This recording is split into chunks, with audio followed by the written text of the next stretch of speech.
Dosa itu kadang-kadang kita sadar atau kita tidak sadari terjadi.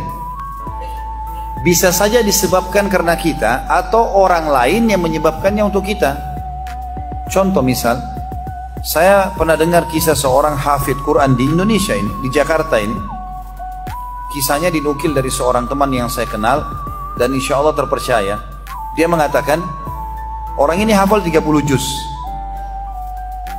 Tiba-tiba berlalu masa-masa dalam hidupnya, beberapa juz dari hafalannya hilang. Dia coba ulangi, tidak bisa ingat. Makin lama makin banyak hafalan yang hilang gitu. Dia muhasabah, nggak ada pelanggaran. Aktivitas dia sehari-hari sama saja. Dia merasa tidak melakukan itu. Dia tanya istrinya. Istrinya juga bilang tidak ada, sama saja perbuatan yang salah. Saya buat dari pagi ini, siang, sore dan seterusnya, nggak ada pelanggaran. Anak-anaknya ditanya, nggak ada masalah. Ini kisah nyata yang terjadi. Kemudian dia bilang, dia sampai bermuhasabah teman-teman sekalian setelah perbuatan-perbuatan dia sekeluarga tidak ada yang masalah. Dia bermuhasabah ke bumbu masakan rumahnya. Sampai ke situ. Dia muhasabah semuanya, alat-alat di rumah ada nggak dari sumber yang haram. Terakhir dia temukan teman-teman, dia bilang ada bumbu masakan. Dia tanya istrinya, ada nggak yang tidak sengaja?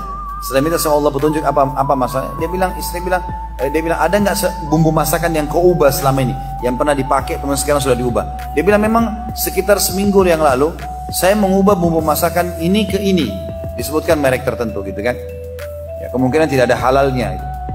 Maka dia bilang coba sekarang tinggalkan bumbu masakan itu, kembali kepada bumbu masakan yang lama, yang udah jelas kehalalannya.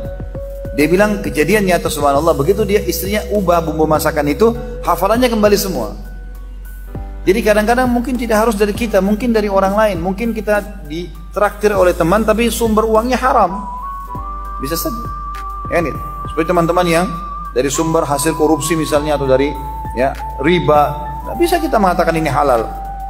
Maka masuklah hal-hal yang haram dan banyak sekali contoh-contohnya masalah ini.